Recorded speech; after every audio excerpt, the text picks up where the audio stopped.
What's up guys, Jeff from Sorta Healthy here, and today I'll be going over what you should study to pass your ACE Certified Personal Trainer exam. I'll also be breaking down a ton of concepts that ACE teaches you to help you understand them better. I'll be referencing a study guide throughout today's video, and you can download that for free at this link located in the video description. Anyways, I've been in the training field for over a decade, and I recently went through all the ACE material. And to be honest, I only went through ACE's material so I could help you guys out and make some useful video content as well. Throughout today's video, I'll be doing my best to not share my opinion on anything that we'll be discussing. I already have a review video where I shared my thoughts on the certification, so if you're interested in that, go check that video out. Today is only going to be about passing your exam. So now let's get into that study material ASAP so we can get you that certification and working in the field. All I ask in exchange for this free guide and all this material is that you consider liking the video and subscribing to the channel if you haven't done so already. This is the best way to support this channel, and this channel is a free resource for all fitness professionals. Thank you so much for that support, everyone. I really do appreciate it. Okay guys, get a notebook or something to take some notes because we are jumping in. The first thing that we'll be talking about today is the IFT model. IFT stands for Integrated Fitness Model, and it's what ACE uses for its cardio and resistance training programming. On the muscular side, you have the functional phase, you have the movement phase, and the load/speed phase. So they do progress in this order. First you have functional, movement, and then load speed. Use the acronym FML or my life to remember this order. Again, FML. So functional training is the first part of the muscular side of the IFT model. It's supposed to help establish postural stability and kinetic chain mobility. Write that last bit down. ACE will ask you about that on the test. So basically the functional exercises focus on the core and balance, and they're supposed to help you function better in other later exercises and also in everyday life as well. And according to ACE, these exercises do best prepare you to do activities of daily living. Again, make sure you know that the exercises in the functional phase are the ones that best prepare you to do activities of daily living. So yeah, most of the exercises in this phase are body weight. This bird dog where I have to balance this dowel on my back while keeping my core tight and stable is a move that you'd find in this phase. And up next we have the movement phase. The movement phase revolves around 5 different movement patterns. Make sure you know them. They are pushing, which would be something like a push-up or a bench press. Pulling, which would be something like a row. We have rotational moves, which this lady over here, she's kind of rotating with this band,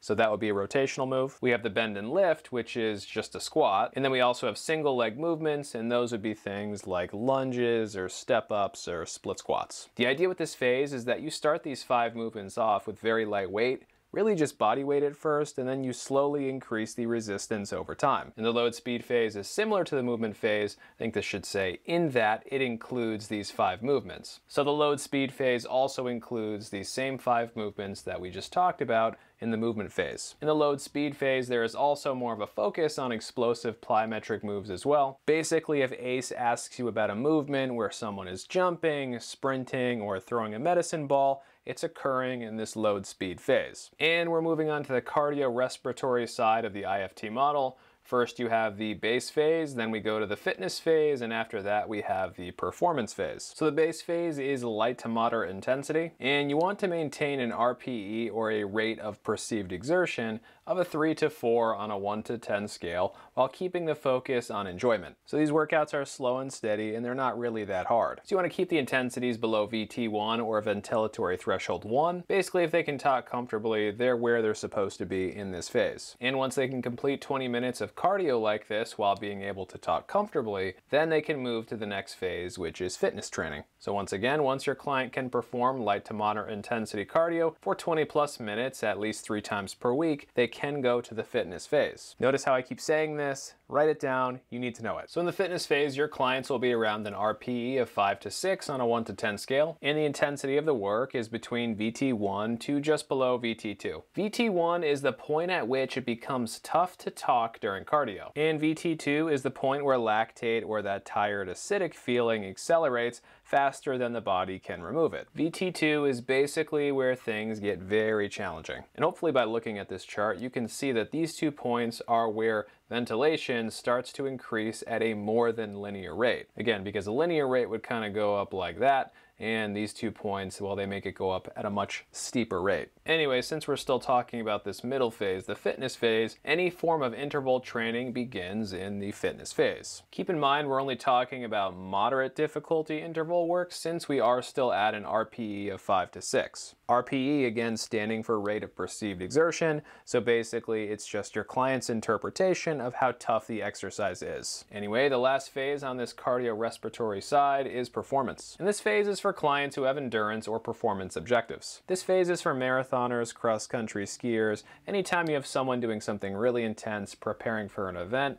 Yep, they're going to go in that performance phase. And most of your clients are never really going to end up in this performance phase. Also, this phase includes pretty much everything from the last two, so it has some light work below VT1, some mid-level work kind of leading up to VT2, and then even a small amount of work all the way up here, again, kind of pushing the envelope in a different way that most clients really just don't need. Even though I feel like I cover the IFT model pretty well here, I definitely didn't cover everything. This video, guide, and everything else we discussed today is just meant to be supplementary to what ACE is already teaching you. Don't only rely upon this guide to study. Use all of ACE's materials, the book, videos, quizzes, etc., and then use this guide alongside those. So now we're going to talk about energy systems. They're not a top priority, but you definitely could be asked a question or two about them. We as trainers only need to understand this stuff at a less complicated level. So basically we have ATP, or adenosine triphosphate molecules, and they provide the body with energy. Breaking these ATP molecules down is how your body powers itself. And as you can see here, we're going to try to understand the chart on the next page. So basically your body has a few different ways of creating ATP. You have the phosphagen system, or the creatine phosphate system, and this system uses creatine, which only a small amount of that is stored in your muscle tissue,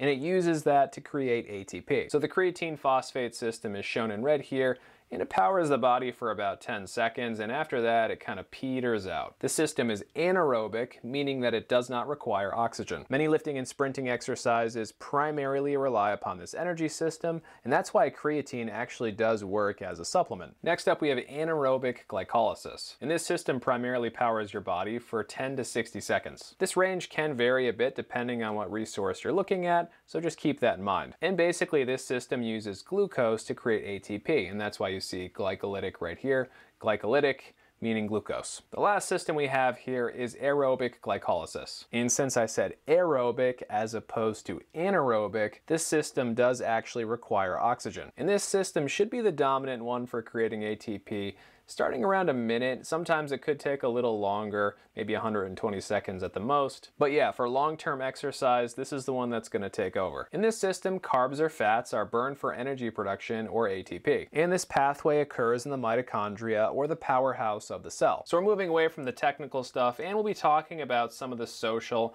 and psychological aspects of training. You will be asked a fair amount about these things. So ACE is big on their ABC approach. And A stands for Ask Open-Ended Questions. B stands for Break Down Client Barriers, and C stands for Collaborate. Definitely make sure you know all of that. Your responsibility as a trainer is to guide clients on their exercise journey. The client is the expert on their own body and experience. This, along with a few other things, is ACE's client-centered approach. And always keep that in mind. ACE has a very client-centered approach. Building rapport or a connection with your client is the most important thing here. If ACE asks you a question on the client-trainer relationship, the answer most likely has something to do with building rapport. In fact, if we look at the stages of the client and trainer relationship, rapport building is the first step. And rapport building literally starts upon your first meeting with your client, and it mostly comes down to you being empathetic to your client's needs and being a good communicator. Of course, what you say does have a big impact on building rapport with your client, but ACE is also big on things like facial expressions and hand and body positions. To build rapport, smile a lot and kind of have an open and flowy posture. Seems obvious enough. In the investigation stage, you're still building rapport, but here you're also doing health history assessments, you're possibly tracking body weight, and you're doing a few other things too. Basically, you're gathering information. Planning is the next stage, and in this stage, the client and the trainer are both planning together on how best to achieve the client's goals. Let's take a quick detour here to talk about goals, because ACE is really into a few things when it comes to goal setting. SMART goals are probably one of the most important things to understand. Basically, a client's goals need to be specific, measurable, attainable, relevant, and time-bound. So losing 20 pounds in 3 months might be a pretty good goal because it's specific. I've specified how much weight I want to lose. It's measurable. I can weigh myself once a week to make sure that I'm on track to do that. It's attainable because within 3 months you could lose that much weight. It's not too crazy. It's relevant. Again, I want to lose weight, so that is my goal. And it's time-bound because I have given myself a time frame to achieve the goal in. You're also most likely going to get a few questions on process and progress goals. Completing a single session or making it to the gym, those would be examples of process goals. A performance goal or an outcome goal represents a longer-term change, such as an increase in strength or a significant amount of weight loss. So yeah, a performance goal is almost always going to be the long-term goal. And this is pretty big. ACE wants you to set and achieve lots of short-term or process goals to get your clients to their performance or long-term goals. Make sure you fully understand that last bit there. Last, we have the action stage, and once the program design is complete and the client is ready to begin exercising, we end up here. This is also a good time to talk about the stages of learning. We have the cognitive stage, which is where a skill is first being learned. Then you have the associative stage, where clients are starting to master the basics and they're ready for some feedback that will help them refine their skill. The last stage is the autonomous stage, and this is where clients perform a skill naturally and efficiently, and you, the trainer, are really just more of an observer. Another thing worth talking about here is that ACE really likes a tell, show, do method for teaching. This means if we're about to do a squat, I'll tell my client how to do it first, then I'll demonstrate it myself, and then I'll have my client do the exercise last. Next up, we're talking about OARS, and this is also an important part of motivational interviewing. OARS stands for open-ended questions, affirmations, reflective listening, and summarizing. O stands for open-ended questions. Ask your clients open-ended questions such as, why are you interested in losing weight? And this is to get a deeper understanding of their motives. Affirmations are compliments for your clients, and you want to use these to boost morale and to build rapport. If a client is doing something wrong, address it, but possibly follow it up with an affirmation. Reflective listening is basically when you repeat something back to a client to show that you understood them. If Sarah told me she wants to lose some weight, I might say, okay, Sarah, you want to lose some weight. How do you feel like I can best help you with that? The last piece of OARS is summarizing. This is the same as reflecting, but now you're reflecting multiple pieces of information. I might say your husband is always bringing home pizza, and you're worried that that's going to make it a little bit tougher to lose weight. Of course, this would be right after she told me those two things, and then I'd be reflecting back those multiple pieces of information. Make sure you guys understand all of these. It's also worth discussing two types of motivation and feedback. There is intrinsic and extrinsic motivation and feedback. Intrinsic feedback is from within the clients themselves. They might start to feel good after working out, and this feedback is the most important for long-term success. Intrinsic motivation is the same. It's motivation that comes from within. Again, if you start to associate feeling good with working out, that is intrinsic. It's coming from within. I feel like this is pretty easy to remember because in is right here. So remember, if it says in the beginning, it's coming from within you. Next, we have extrinsic feedback and motivation,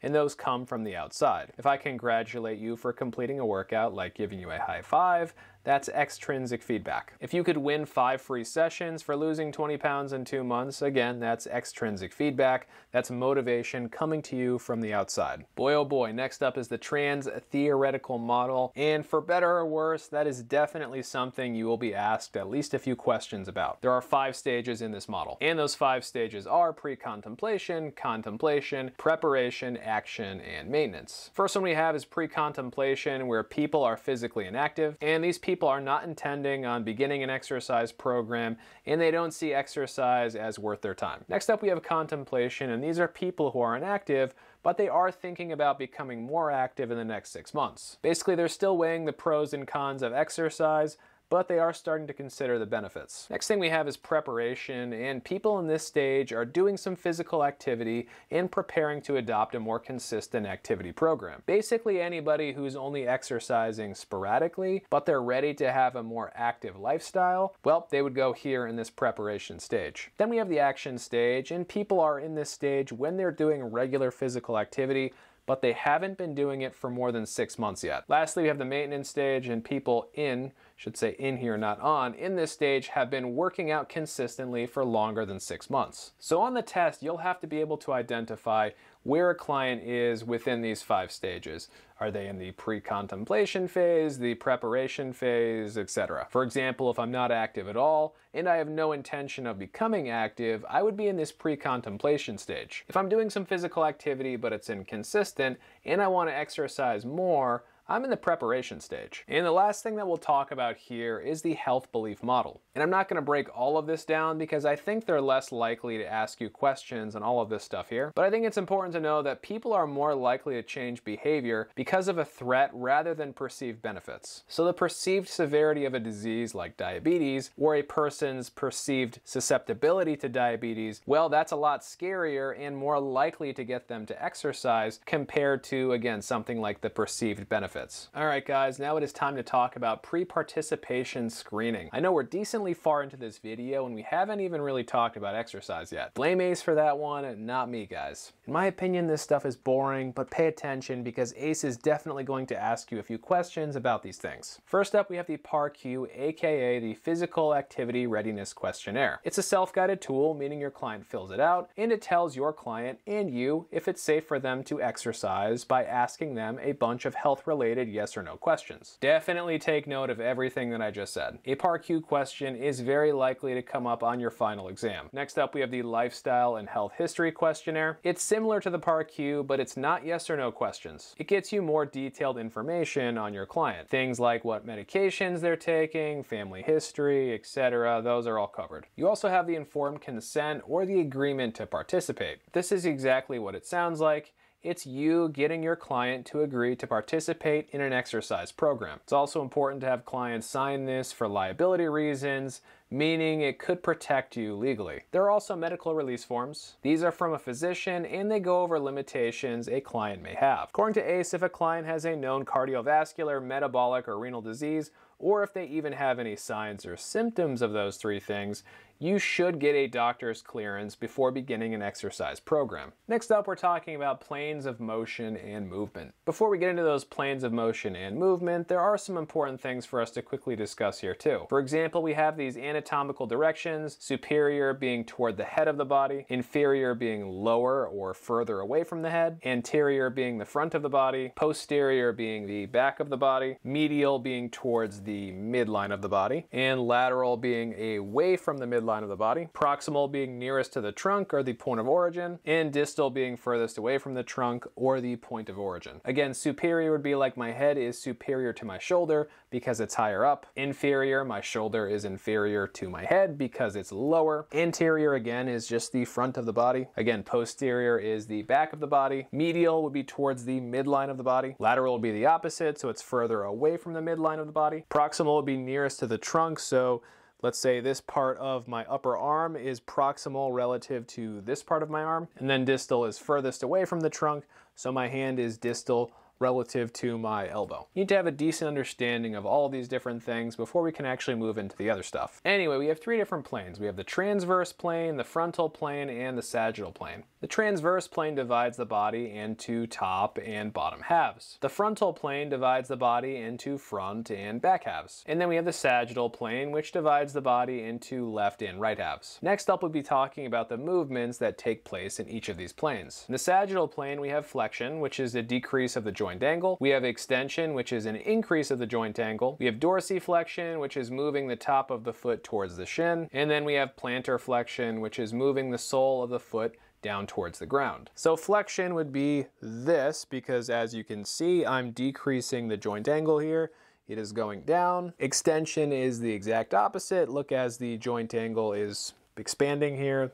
So it's going up, so that's extension. Can't really show you dorsiflexion and plantar flexion, but dorsiflexion is literally if I just kind of pull my toes up towards my shin, so I'm lifting my foot up off the ground, and plantar flexion is just me planting my foot back down to the ground. So pretty self-explanatory, I think. And again, all of those are movements that go in the sagittal plane, so this one right here. And I have a good way to remember all of that, so we'll be going over that in one sec. So if we look at this sagittal plane that divides the body into left and right halves, we see that it kind of goes out in front of the body, and it also kind of goes back behind the body. So basically, again, it's going in front of the body and it's going behind the body. So the way you remember which movements go in the sagittal plane is they go in front of the body or they go kind of in back of the body. Again, if we look at flexion and extension, flexion is kind of happening in front of the body, and if we look at extension, it's kind of happening back behind the body. It would happen even more if I was doing extension with the shoulder. This brings me to the frontal plane, which divides the body into front and back halves. So the sagittal plane goes this way and this way to the front and the back of the body, and the frontal plane goes to the left and the right of the body. We already said that because the sagittal plane, the movements follow that plane of motion, so to the front and the back of the body. Where then do these movements in the frontal plane go? Yes, you're probably thinking it right now. They go to the right and the left of the body. So if we're looking at this other picture, again, they go to the right and the left of the body. So movements in the frontal plane, we have adduction or movements toward the midline. I'll show you all of these in a second. We have abduction, abduction, movement away from the midline of the body. We have elevation, moving to a superior position, scapula. Depression, again, that's scapula. Don't really need to worry about that so much. We have inversion, tilting of the foot towards the midline. Don't really need to worry about that one too much as well. And eversion, tilting the foot away from the midline. For inversion and eversion, I would actually look these two up on your own. They're fairly unlikely to appear on your test. These are pretty good to know though. For elevation and depression of the scapula, these are incredibly unlikely to appear anywhere on your test. However, adduction and abduction, these are fairly likely to show up on your test in one form or another. So we already said movements in the frontal plane go to the right and the left of the body. So the way I remember adduction and abduction, or adduction and abduction, is adduction is when I'm adding my arm back to the body, and abduction or abduction is when I'm moving my arm away from the body. Next up, we're talking about movements in the transverse plane. And again, the transverse plane divides the body into top and bottom halves. This is probably the most confusing of the three. And with the frontal plane, we see that this clearly goes to the right and the left of the body. With the sagittal plane, it clearly goes to the front and back side of the body. And then we kind of have this weird little rotation-y thing here. But it's important to notice that because for the transverse plane, most of the movements have a rotational component. So scrolling down to movements in the transverse plane, of course we do have rotation, blah, blah, blah. We also have pronation, which I'll show you guys what that looks like in a second. But basically it's rotating the forearm or foot palm side down. We have supination, which is pretty much the exact opposite. We have horizontal abduction or horizontal abduction. I'll show you what that looks like in a second. And we also have horizontal adduction. I'm also going to show you guys what that looks like as well. So rotation could be a whole bunch of different things, like essentially if I'm doing a torso rotation and I'm rotating like that with a cable or a band, of course that is an example of rotation. Pronation would simply be this, palm side down with my hand and wrist. And supination would be the exact opposite of that. And the way I like to remember supination is cup of soup. So that's what supination is, going from this to that, and you remember supination by cup of soup. Next, we have horizontal abduction and horizontal adduction. I'm actually going to show you horizontal adduction first. Pretty much what that looks like would be a fly motion. So kind of like this sort of a motion if I'm doing it on both sides here. If I'm doing one arm at a time, it kind of looks like a punch where I'm punching across my body like that. Think of it like I'm adding my arm back to my body. Horizontal adduction. And then horizontal abduction would be the exact opposite. So it's me coming back like that, okay? So horizontal adduction would be fly motion. Horizontal abduction or horizontal abduction is basically the exact opposite, so almost more of like a reverse fly kind of a motion. At the end of the day, remember this: if the movement has any kind of a rotation in it, it's going to go in this transverse plane. So it's possible that you'll get a question or two where you'll be shown an exercise and you'll have to identify what movement is taking place, and you might also have to identify what plane of motion the movement is occurring in. If we look at a lateral raise exercise, what action is taking place there? I'll give you guys a few seconds to think about that. So it would be abduction happening in the frontal plane because that's movement movement away from the midline of the body. Again, it kind of looks something like that. So let's talk about another quick example now, and this time the example is going to be a little bit more complicated because now we're talking about the squat. So during the lowering phase of a squat, you're experiencing hip flexion, knee flexion, and ankle dorsiflexion. During the lifting phase of a squat, you're experiencing hip extension, knee extension, and ankle plantar flexion. So basically during a squat, we're just looking at flexion and extension. So which of these three planes does that exercise take place in? It would be the sagittal plane, because if we go down to here, we can see that flexion and extension take place in the sagittal plane. So don't drive yourself crazy with these sorts of examples, but do your best to generally understand where exercises go within these planes. And then of course also try to do the same thing with knowing which movements also occur in each plane. This brings us to the moment that you've all been waiting for. We're going to talk about some actual exercises. You're likely to be tested on a handful of different things here. One of the main things you'll be tested on are progressions and regressions for exercises. So let's look at the lunge. Let's say I have a client lunging, but they're wobbly. How should I regress the exercise? Well, of course, ACE is going to offer you 4 options, A, B, C, and D. One of them is just going to be completely stupid, and one of them is going to just be wrong. Is it though? And then you'll be left with 2 answers that kind of make sense. So what do you guys think? If I want to regress this lunge, which is it going to be? Should I allow the client to support themselves against the wall, or should I decrease the number of reps that the client is doing? Again, neither answer is entirely wrong, but one answer is better, and that answer would be A. I'm going to allow the client to support themselves against the wall. And of course, the main hint with that would be the word wobbly here. If I reduce the number of reps, they definitely could still be wobbly.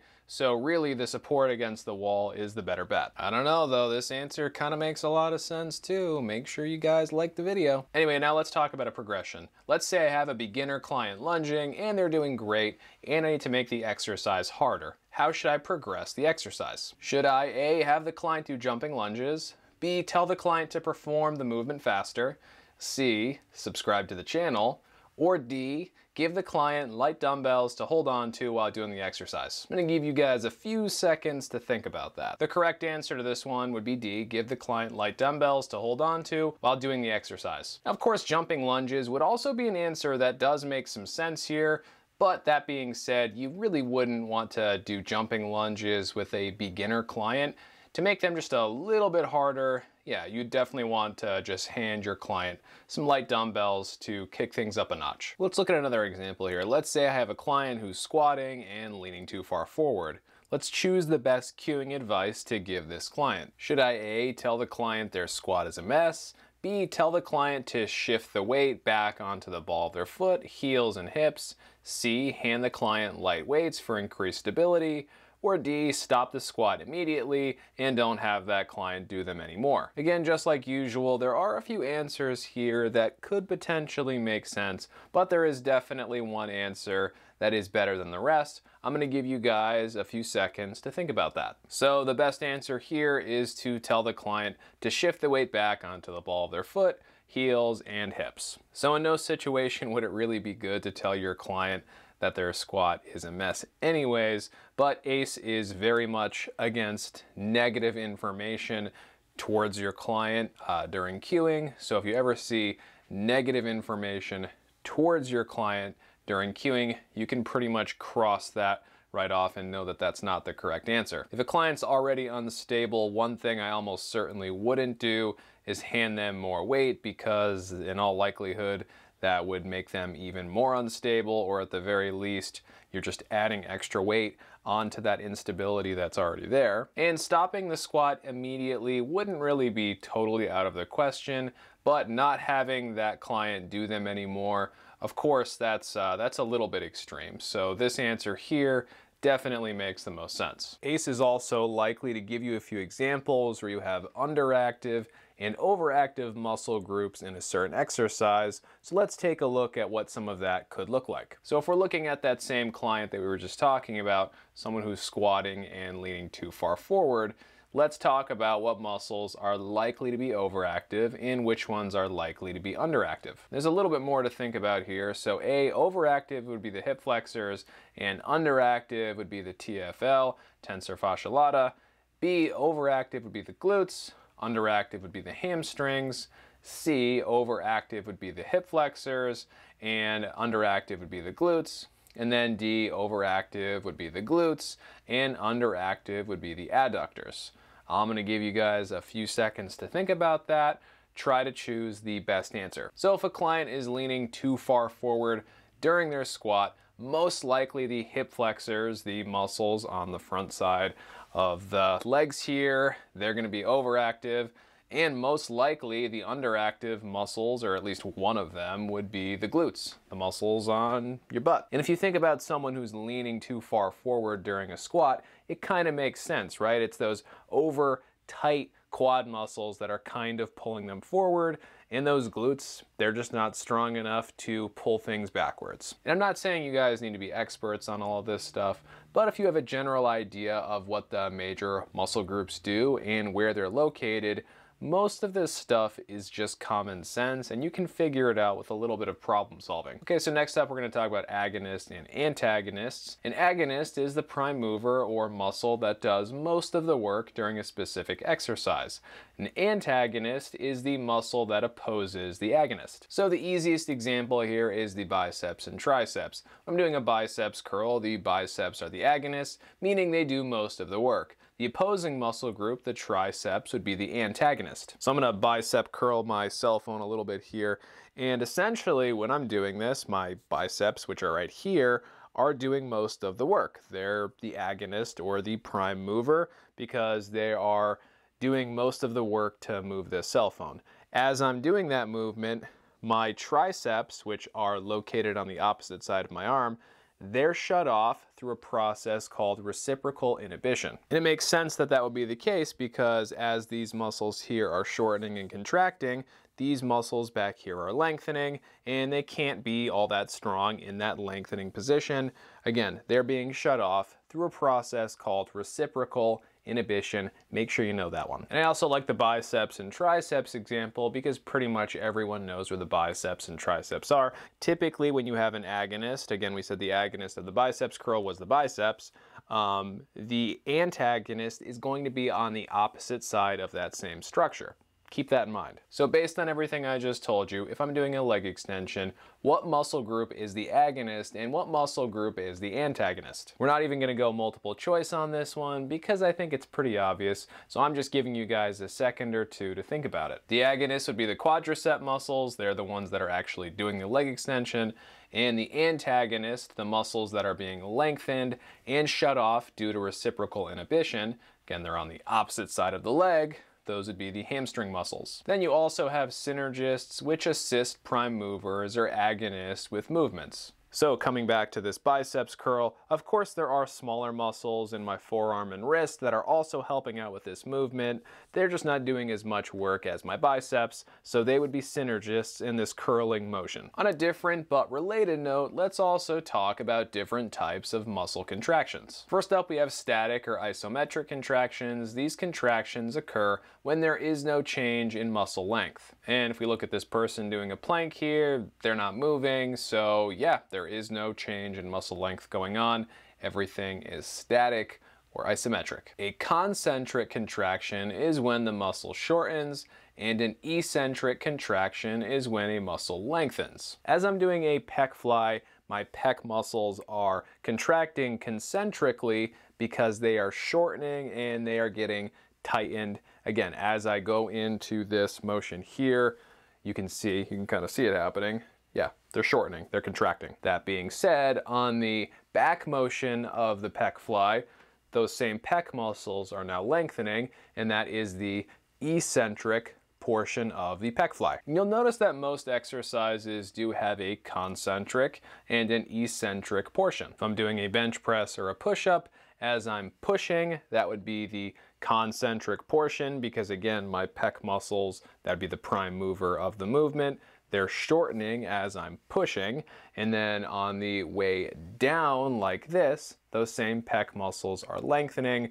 Therefore, that is the eccentric portion of that lift. A question that you'll see sometimes on exams is which type of muscle contraction leads to the most muscle breakdown, soreness, and potentially even muscle growth. The answer is the eccentric contraction, or that portion of the lift.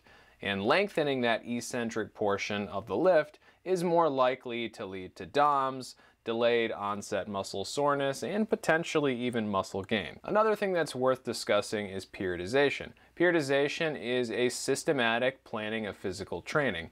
The aim is to reach the best possible performance for a specific time frame or event. You achieve this by changing up exercise variables when appropriate. Number of sets, reps, workout intensity, etc. These would be all variables that you'd be changing up when appropriate. Now, an entire periodized plan is referred to as a macrocycle, and that can last up to a year. It can even go a little bit longer than that, but typically a macrocycle, an entire periodized plan, is either going to be a year or maybe even a little bit less. It kind of depends because you're typically preparing someone for a specific event. Now, a macrocycle is made up of many meso and microcycles. And a mesocycle is a specific block of training to achieve a specific goal. Maybe for a month I want to work extra hard on adding some muscle mass to my frame. And to be honest, I might want a few of those month-long mesocycles focusing on muscle mass back to back, or maybe with some little other kind of different goals in between those mesocycles. Again, it depends on my overall larger goal, which would be the macrocycle. And then a microcycle will be the smallest of the three, and that's basically just a week-long block in this overall plan. So to be honest, we've really only covered a pretty small amount of everything here. Don't memorize this, but look over page 379 and get a good idea of different rep ranges for different goals. A few things that we're not going over today, but I still think are worth knowing, are major muscle functions and basic anatomy. Like we said before, if you know major muscle functions and basic anatomy, a lot of the stuff that we just went over becomes kind of a somewhat easy puzzle to solve. For example, if I ask you, where are your rhomboids and what do they do? You should be able to answer that question if you're going to take this exam. And there are a whole bunch of other things worth going over too, but of course we can't go over everything. We're just sticking to the things that are most likely to appear on the exam. Do not only rely upon this guide, use the book, videos, and practice quizzes as well. And that, my friends, is all that we'll be going over today. I will be releasing a part 2 video on what to study to pass the ACE exam in the next few weeks. You'll see a link to that part 2 video pinned in the comments below. In part 2, we'll continue to go over a lot of the most important material, and I'll dive into some of the other stuff too, like my thoughts on the pocket prep application and other things like that. If you want to see my opinion on the ACE certification, that video is out there too. In the meantime, all I ask is that you consider liking the video and subscribing to the channel if you haven't done so already, because it does help the channel to grow, and that does allow me to create more free content for all of you. Thanks for watching, everyone, and until next time, stay sort of healthy.